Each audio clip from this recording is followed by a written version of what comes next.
গাল ভর্তি দাড়ি থাকলে একজন পুরুষকে সিংহের মতো লাগে। মাশাআল্লাহ, আমাদের তো দাড়ি নাই, আমাদের যেগুলো দেখছেন এগুলো তো দাড়িই না।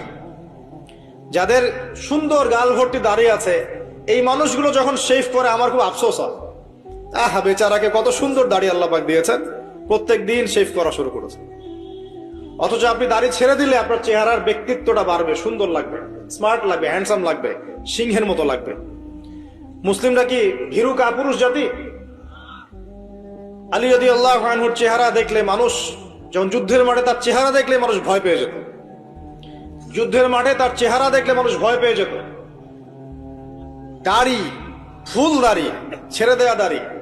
এবং তিনি যখন গর্জন করতেন যুদ্ধের মাঠে, যে প্রতিপক্ষ যখন থাকতো আহ্বান করতেন, কে আছে সামনে আসো, সাহস থাকলে আমার সামনে। এই গর্জন শুনেই মানুষ ভয়ে তার সামনে আসতো না।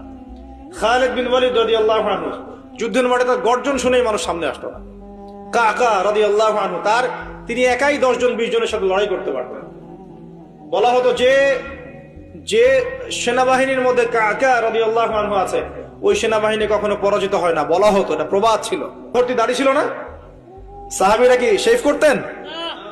কোনদিন দেখেছেন কোন হাদিসের মধ্যে সাহাবীরা শেভ করেছেন? তাহলে নবীর সুন্নতটা কি আগে নিজের দেহে আনতে হবে না?